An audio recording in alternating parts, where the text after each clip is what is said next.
Hello everyone, my name is Mr. Snow and I am doing your video notes for 2.8 Cellular Respiration. Respiration is not breathing. All organisms respire. It is the production of ATP from organic molecules.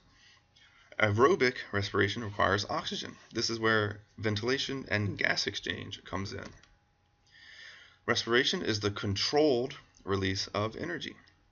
It's controlled by enzymes in various metabolic pathways and cycles, and it's controlled by end-product inhibition.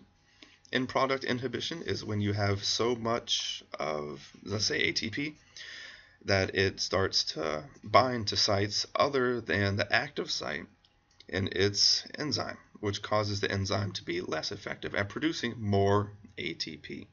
This ensures that the cell does not waste its base materials in making ATP that it doesn't need right away. Respiration is the controlled release of energy from organic compounds. Organic compounds are usually carbohydrates and glucose.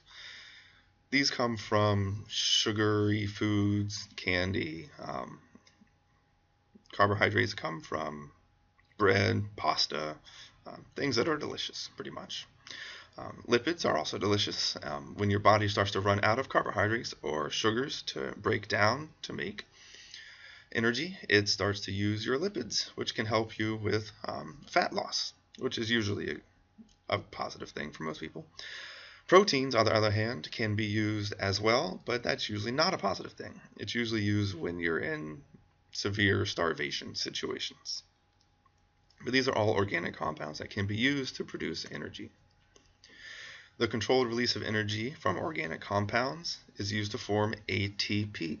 ATP stands for Adenosine Triphosphate. Adenosine diphosphate is what you see here. Di means two. There are only two phosphates attached to the adenosine on the left.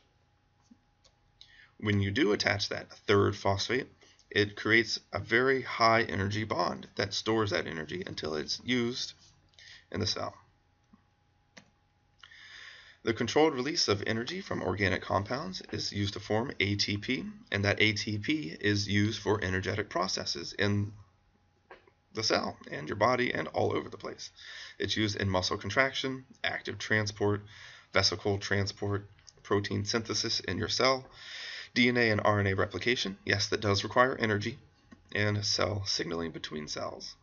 ATP is not transferred from cell to cell. Thus, cell respiration is an essential function of life in every single cell. So, adenosine triphosphate. Respiration generates ATP from ADP and phosphate ions that are floating around in the cell. Respiration creates your ATP from ADP, and then it's used up and it turns back into ADP, and then you add another phosphate ion into it. It creates ATP, and the cycle continues over and over and over again. A good example of this is this clickable little activity right here. You can click that, and it'll take you and show you how it gains that phosphate and how it requires that high energy state. So this high energy bond is a temporary storage of is used for temporary storage of energy, which is broken then to release energy in various cell processes. So it's not long-term storage.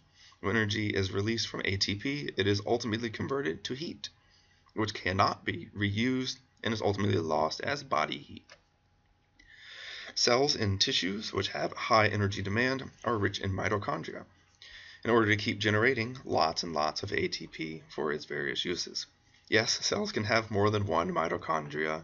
It's not just like you see in your textbooks. Anaerobic respiration occurs when there is no oxygen to be used. These do not continue in the mitochondria.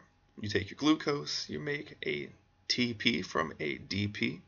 In yeast, it'll create CO2, carbon dioxide, and ethanol. In humans, it'll create lactic acid. Carbon dioxide and ethanol are produced in yeast in fermentation, and lactic acid, or otherwise known as lactase, is produced in humans and other animals, especially in your muscle cells. when they run out of oxygen, because you're working so hard when you're running, for example, it can run out of oxygen and start to produce lactic acid through fermentation to try to get the energy that it needs. When it does, that can feel that burn. Yeast and its uses. Baking. Yeast is obviously used in baking. Baking is used when you have dough and water, you add them together, put some yeast into it, and the yeast starts fermenting that dough. When that happens, the carbon dioxide and ethanol that it releases has nowhere to escape, so it starts forming bubbles that expand and make the dough rise. And then when you cook it, the ethanol is burned off, and you're left with delicious, well-textured bread. Yeast can also be used to create bioethanol. It is when you put yeast in with other organic matter, and it ferments it to make ethanol, which is then purified to be used as biofuel. Very renewable source of energy, as opposed to gasoline, oil, or petrol. So you have your glucose and the cytoplasm floating around. You can use it to make a small yield of ATP.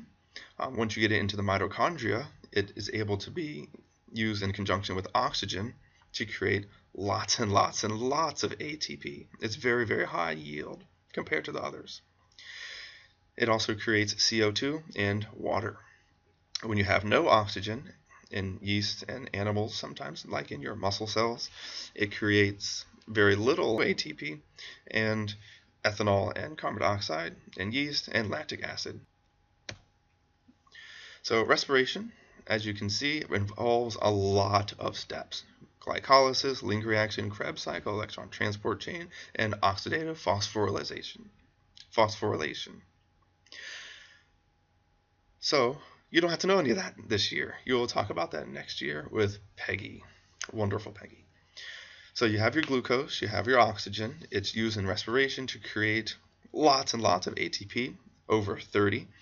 And it also releases carbon dioxide, which must be released from the body, and water, which is used in other reactions in your cells as well.